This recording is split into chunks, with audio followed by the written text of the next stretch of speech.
So good afternoon, ladies and gentlemen. I'm Rajany Pradhan, Special Correspondent with BW Businessworld. I'll be presiding over the session as a chair.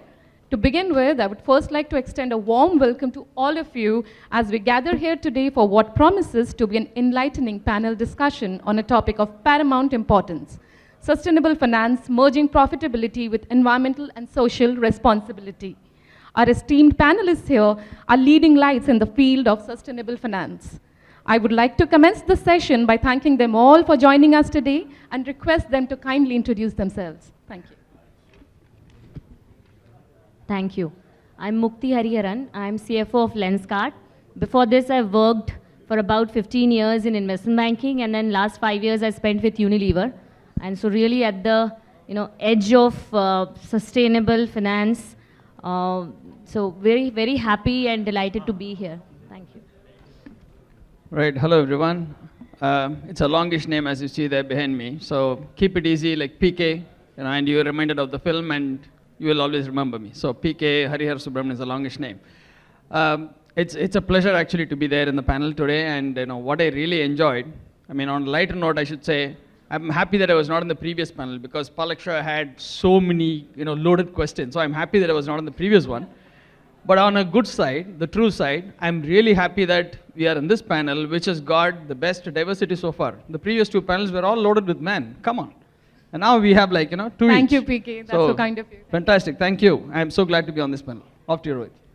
Thanks. Rohit here. I'm the CFO, and I also had corporate development for GOQii, which is a preventive health company. You might associate GOQii brand with one of the fittest Bollywood icons, Akshay Kumar, who happens to be our brand ambassador as well, backed by Mitsui, which is a Japanese conglomerate. And personally, I was an investment banker before this, so helping companies raise fund, do M&A, that's what I've been doing. And personally, for me also, I think, an angel investor in some of the companies who look at sustainability. I think personally, sustainability, environment is something which is very close to my heart as well. So very happy to be part of this panel. And yes, G, which is governance, and 50% of the panel being represented. It's definitely a good panel to be in. Yeah. Definitely, the topic is very close to my heart as well, Rohit. So thank you all of you. So without any further ado, let's kickstart the panel discussion. And my first question for the session is how to incorporate ESG factors into financial strategies. Mukti, would you like to start? Yeah.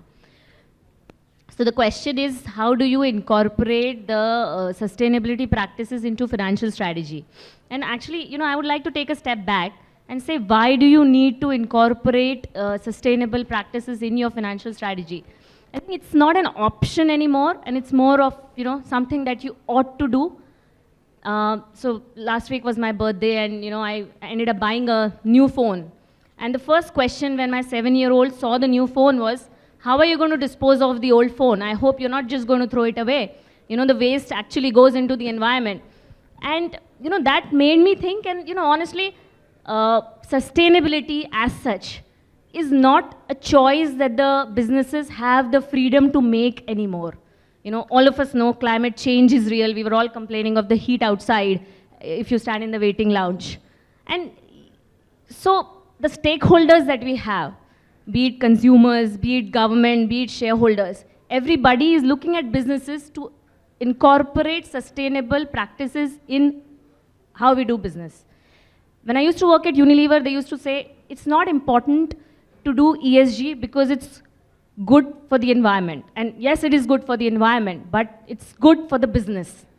Because your consumers, your stakeholders are looking at you as businesses to incorporate sustainability. And then the question is, how do you actually incorporate ESG into the current business practices? And I think the CFOs have a big role to play in there. We are really the channel, the holders of data in an organization.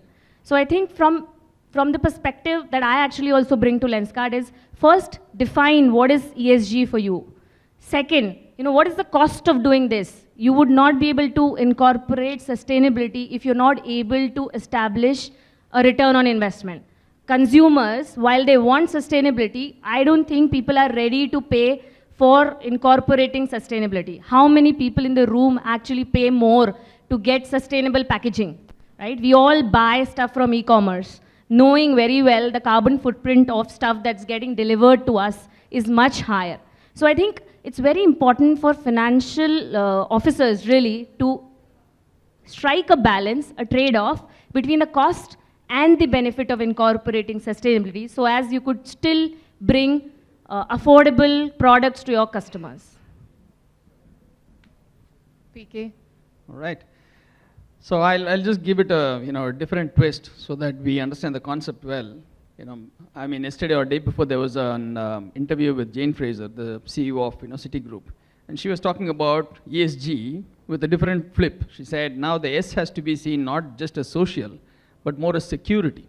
It's more about with the world actually like entering different phases of war in different spots. She was saying now it's more about looking at security for everybody.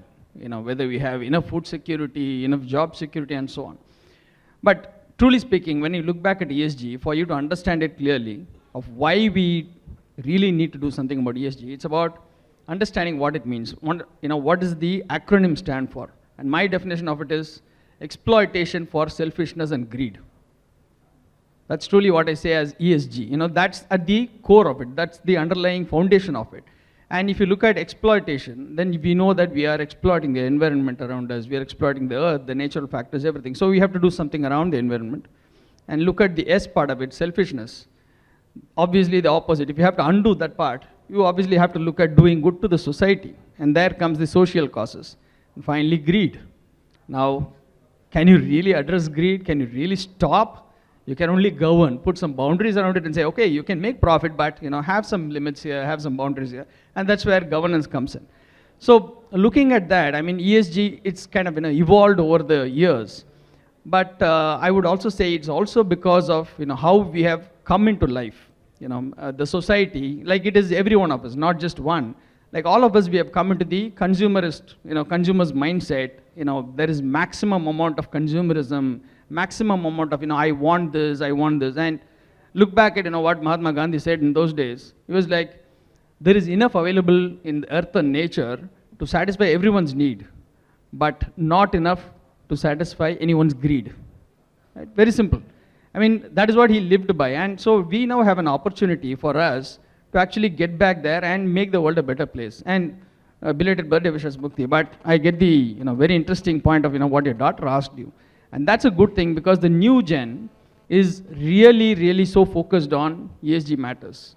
I mean, we as a generation in between, I would probably go back to the Native American proverb which says, we don't inherit the earth from our forefathers. We actually borrow it from our children. In your case, it's so exactly true, so aptly true, right? It's a clear case that where your child is actually standing up and asking, what are you doing? How are you leaving it for me is a question. So for all of us to answer that, I think all of us individually have to really wake up to the situation, the alarming situation around us and start contributing. So that way I'm so very glad that we have so much of knowledge and discussion happening in this area. And companies are doing their best. I think with more regulation coming in, companies which have been shy of doing it have also been forced to step in and start doing something. So it's a great thing. I think it has just begun in my view. There is so much more that we are going to achieve as humanity. And the possibilities are immense. Rohit? No, so look, I think if anybody still is thinking that ESG is a good to do thing, I think that time is clearly gone, right? There was a interesting data point that in 2011, only 20% S&P 500 companies talked about sustainability. That number has increased to 90% in 2019. Right? So that's the kind of increase that has happened. So ESG clearly is something which you cannot wish away with, right? Having said that, if all of us start burdening ourselves by saying that, look, tomorrow we need to invent a button which we just press and everything would be fine, obviously that's also not going to happen, right? So in my view, the right approach is to take calibrated measures in the right direction, right? And 2015 United Nations SDGs, Sustainable Development Goals that they put in, were clearly landmark in this. because in my view, I think that actually brings a common currency or common talking language to what ESG could be, right? So I think for any company to start with, I think the first approach should be that, look, read the 17 points, 17 SDGs that UN talks about, right? See what could be relevant to that company, because all 17 points would not be relevant to all companies, right? And then break it into ESG 3 categories to see which 17 point is relevant to your company, right? Some of it could be external, as Mukti was also talking about sustainable packaging, for instance, using renewable energy, etc., etc. But some of it could be purely internal as well, right? From your own employee base, workforce perspective, are you being more inclusive, right? Are you putting the right governance structures in place, right? So my view is that, look, if everyone starts doing their bit of it, it may not be that complicated a task either, right? But yes, I think intent is important. Starting is very important. And I mean, clearly it's no longer about, wishing that ESG is a good thing, but it's actually there. You have to do it. Such interesting insights. And I also think that sustainability is like, it's a conscious choice that we have to make every day. It's not that one odd day we decide that today will be sustainable and tomorrow then we again forget. So it's a choice. It's like, even in my case, I have a kid. I mean, he teaches me so much, like, about sustainability. He might not know the word, but then yes, I learn a lot from him. I'm sure he's learning from his school, but then I get to learn from him as well. So from there, we'll just get on to the next question. So, and that is for you, PK, that how do we measure and report the impact of sustainable finance initiatives? All right, that's going to be a tough one. And if I start elaborating on that properly, I think we will reach dinner. I don't want to stand between you and lunch anyway. So, I will just say this. As a lot of us are CFOs in this room, I think we will really agree on one point. You can't control what you can't measure. Simple as that, right? That's a fundamental principle that every finance guy will watch for. You can't control what you can't measure. So when the whole world started looking at ESG as an important thing, I'm not taking names of companies, but practically like every company worth its salt and every CEO who was really looking at, or being looked at as a great guy, just started making promises, left, right, and center, saying, okay, here is what we are going to do, here is the amount that we are committing for the ESG cause, etc. But how much of it is really doable? How much of it can really actually be delivered is a question that only the finance guy can answer. So going back to the previous panel's discussion, if you had followed that, he was asking the CFO is actually like, he's the first casualty and he's basically like, on the chessboard, he's like a queen. Practically, who was he, protecting? Then the CEO is actually the king. And then the question is, then who are the investors? Investors are the ones who are actually playing the coins, right? Typically, that's what happens. So it's really the role of a CFO here is being the queen, being truly important and truly actually like all powerful, right? And actually helping the king to achieve the goal of not being checkmated, so to say. So on that, going back to the point of how do you measure that? And that's one area where we have a little bit of a concern. Because there are multitude of regulations and standards currently, in play and being developed. As we speak of it, I can just tell you some names. There's a global reporting initiative, a GRI that we have. And there is like the FASB that we know, there is a SASB, which is Sustainable Accounting Standards Board, that's come up with its own innovation. There is a HIPAA, there is IFRS is coming up with its own version, and there is a new ISO standard for looking at this and reporting up. So there are a lot of moving parts to this particular story. I think eventually 1 or 2 years down the line, the IFRS will really come up with something that will encompass all these different things. And on top of it, again, going back to the previous panel, they were talking about the complexity, and regulatory challenges. This is one area where we have more challenges on the regulatory side because SEBI has come up with a beautiful long list of things that a company has to comply with.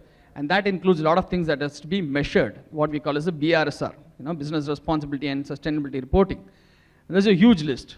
And the burden is already very big. So we are actually like, complaining about the regulator when they are reactive. Here we are complaining about them because they are proactive and they've given us a big list, to start wishing for and start measuring and accounting.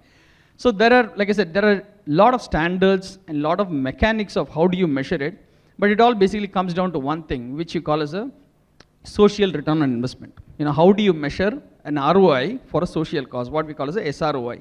And there is enough amount of material on that. There is an institute in the UK, Social Value Institute, that's published good guidelines around it.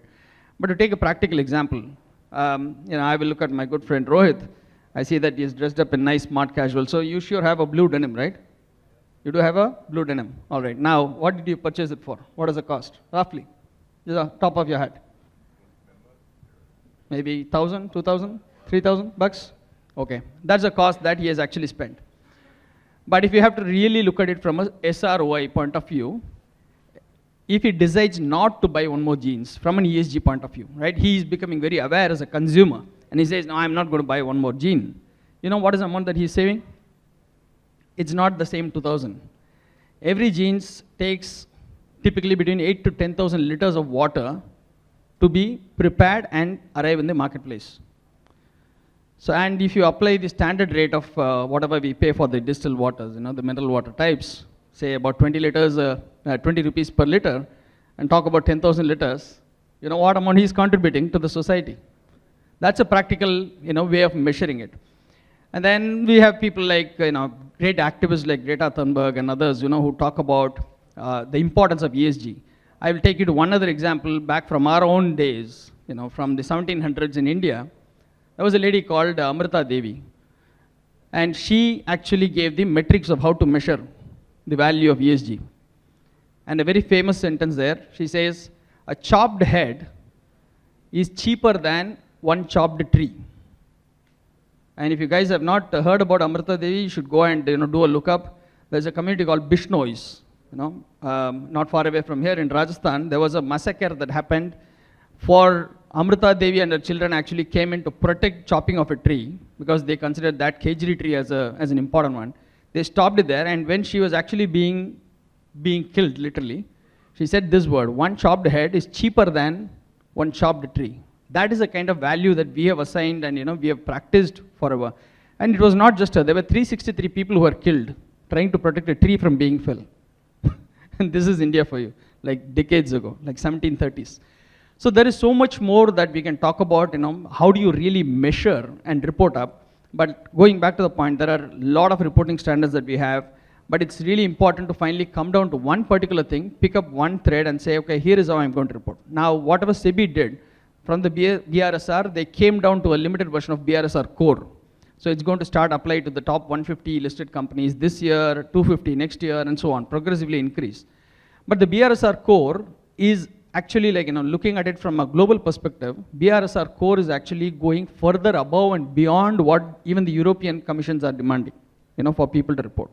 European side of it, they are only looking at companies to provide a kind of a reasonable, limited assurance. But here, it is completely reasonable assurance is what SEBI is expecting, which means the number that you're providing has to be auditable. It should be verifiable. Now, there are no comparable numbers today. There are no comparable benchmarks today, but all that will start getting developed over the next 4 to 5 years of time because of this pressure that has been pushed on us by the government. So I think we are going to head in a better direction, but there's going to be a lot of confusion and rush, some bit of madness in the next 3-4 years. And 5 years from now, I think we'll be in a great spot of being able to measure and report on comparable benchmarks. Wow. I'll just add one small point. So the T-shirt which we have, the GOQii T-shirts, they are made out of recycled plastic materials. Wow. So we have athleisure on our app and T-shirts made out of recycled PET. It's not 100%. Obviously, they blend it with something. Is one of the highest selling athleisure brands. So, Thank you, PK. And just 2 days back, I bought these jeans, and after the conversation, I'm just feeling so guilty. Yaar, ye to abhi kharida hai. So, okay. I should clarify, I'm not against buying jeans, or I'm not going to stop the business of jeans manufacturers. I should also put it on record that the jeans companies themselves have come forward to understand the problem, and they are now working with the farmers also to fix this. Yeah. They have changed the method of cultivating the cotton trees, and they are changing the number of chemicals that are involved in washing up and preparing blue denim. So they are doing that bit as well. No, at least even I got informed. So thank you so much. So from here, now we'll move on to the next question, and that is, investors. That's a very important topic in finance. So how to attract investors through ESG-aligned financial practices? We'll start with you, Rohit. Yeah. So look, I think the good news first, right? The ESG AUM in India itself actually increased 5 times between 2019 and 22, right? So enough and more capital that is seriously looking at ESG, right? Again, very interesting data point I was reading. By 2026, more than 20% of global AUM would actually be ESG focused. So that's the kind of change which is actually happening. And even, I mean, we are talking of investors, and maybe I'll come to that. So the way people look at ESG, again, coming back to the point that some people look at it as good to do. There are funds now coming. I was reading about it. There's a very celebrated fund manager who's launching a fund which actually shorts stocks that are overvalued and are doing bad on ESG. Right? I mean, stocks which are doing bad on ESG and undervalued are anyways, have taken the beating, right? But stocks that are overvalued and doing bad on ESG, his mandate of the fund is to short those stocks, right? Goes to my definition of G for greed. So, but this is greed countering greed, right? That's such a wonderful definition. I'm going to remember that. Yeah. So I think the way people perceive ESG is changing. By the way, in fact, this is again a very active debate. Some investors are shorting stocks that are just doing a lip service for ESG. So even people have advanced to that level. They are actually reading the micro details. They are just checking that, look, is it ESG just for the sake of saying ESG, or someone is actually doing something good or not, right? So clearly, I think the investor mindset for evaluating ESG has moved to the next level, clearly, right? Now, I think when it comes to fundraising specifically, the way I put it is, again, as I said, there's no dearth of capital. The idea is to first have the right data and metrics which you can show to these investors. And comes back to the point of you first thinking what makes sense out of those 17 points to you, UN development goals, and having data for the points that are relevant to you, right? And it may not be very complicated. So for instance, I mean, I can give you a live example, from our company, right? So we have coaches on our app, right? Who help people to, fine tune their diet, exercise, blah, blah, blah, right? 90% of them are actually work from home women. They are qualified, they are postgraduate in nutrition and sports fitness, etc., etc. They were working at some point of time, but no longer want to go out of home. We've made it a conscious HR policy to look at people with this background. Now, happy to say 90% of them are from this background, right? So, need not be something very complicated. I think the idea is to figure out what could be relevant and doable in your organization and start collecting data. Reach out to investors who are specifically focused on impact if that's the kind of capital you want to raise, which is impact guys. But even a generalist investor would definitely love to have that data. Right. Yeah, thanks, Rohit. Mukti? So at Lenskart, we have, I think more than 20 investors in our cap table, and every single investor, when they invested, they looked at, how good are we on ESG compliance.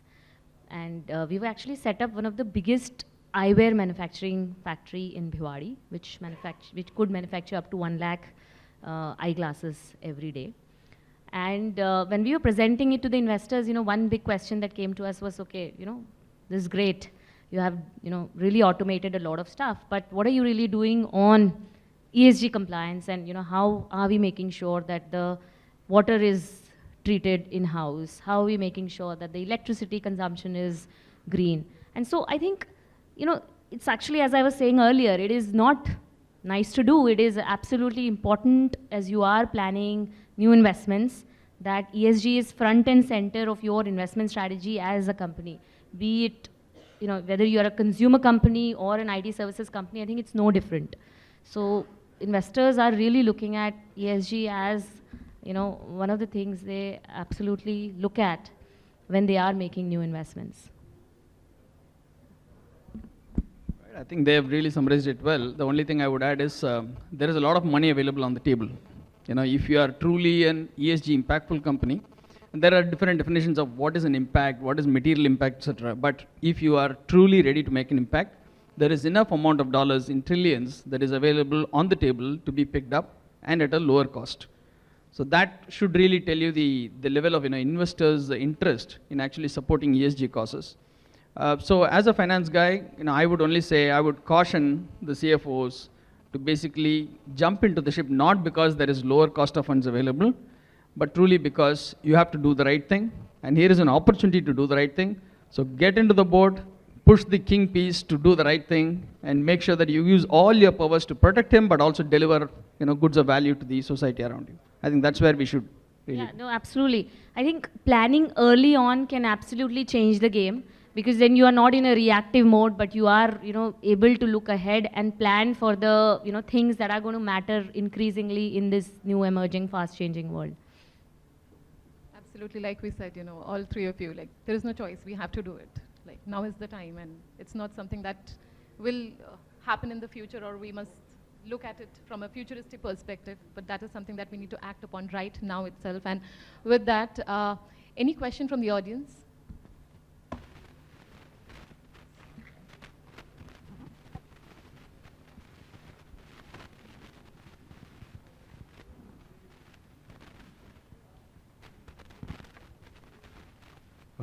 Hi panelists. Firstly, thanks for a very interesting discussion, one of the liveliest that I've been a part of since the morning.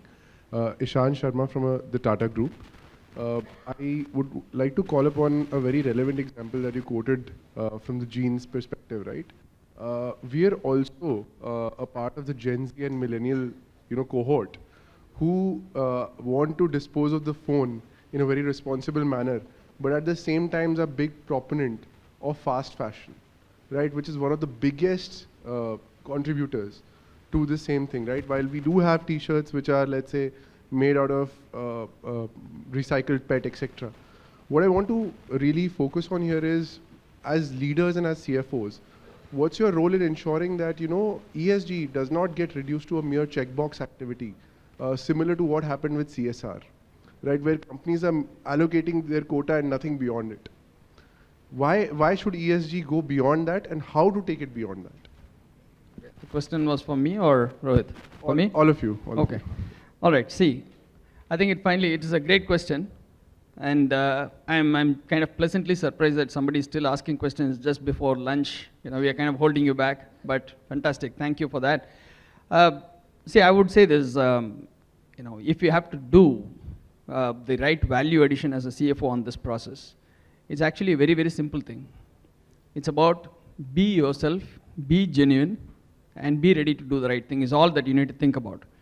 Because the way that we have been trained up, especially having been brought up in India, the kind of culture that we hail from, the kind of heritage that we have, I think it goes without saying that naturally everybody respects the nature around us. I mean, if you have like an old grandfather or grandmother, they would have taught you slokas to say, like every morning just before getting out of bed, you say this sloka, and where you say to Prithvi, Kshamaswa, my legs are touching you, and please forgive me for doing that. You say that sloka and get out. So you know how you are kind of brought up and how it is all ingrained in your system. So the only thing that you need to be careful about is, yes, we are out there in the world, it's a rat race, there's a lot of competition, you have to generate profits, it's all fine. As a CFO, you are responsible to make sure that the company is still profitable. But in that rat race, don't lose your authenticity and your genuineness. And that's one area where I think we as CFOs should actually stand our ground, because there will be other pressures on the CEOs or the marketing guys and everybody else, to run around and get more dollars. But for you, you're actually in the middle. You are trying to do good for the company, but also take it on yourself that you will actually champion the cause of driving ESG. If you do that, I think you will naturally do it. Fast fashion, you touched upon a very relevant point. We didn't talk about the concept of greenwashing, right? And greenwashing is not a new concept, honestly. It's been there like from, I think, 1980s, 86, from, since when that greenwashing was spoken about. But it's come to everybody's attention now. We are talking about greenwashing only because ESG has picked up a lot of pace, right? And on greenwashing, there are a lot of big brands, fast fashion brands that you spoke about, have been caught red-handed. And I see red here, time's up, but red-handed, they have been caught and they've been specifically brought in, and there have been courts who have actually pronounced judgment specifically saying, You guys are just trying to give like lip service. You're giving a wrong statement, but actually trying to make more money, especially from Gen Z like you. Because you want to do the right thing, you are contributing to the, to the social causes, everything. But these guys, there are some big fast fashion brands which actually take advantage of people like that. So the best way for us to contribute is each one of us hold yourselves to a standard of integrity and ethics that we have all been known for, and we will continue to be known for, especially the finance community. So, and it's always a case of going back to our, golden motto, trust but verify. So if you see a brand that's coming and watching you that, this is a great product, this has got, it's been produced from 100% recycle, trust, fine, but please also do verify. That's your job. And you do that, you can then start marketing for them also. The word of mouth, the social media spread that, you guys have access to today, you can actually go around telling people that I did my homework, and not the WhatsApp university types, keep forwarding to 5,000 people, but your own personal account and say, I bought this, I checked it, and here is how it is. I validated this. That'll be a great way to actually, build on more trust in that particular brand. I hope that answers to some extent. That indicates that we should wrap the session again, no? The claps. Even I feel the same. So with this, the session now comes to an end, and I would just like to thank the panelists. And I can confidently say after today's session that with this kind of sensitive and aware CFOs and young leaders with us today, our future is definitely secured. There is nothing much to worry about. And thank you so much for your time. I think we can head for the lunch. Thank you so much for your patience. Thank you, everybody.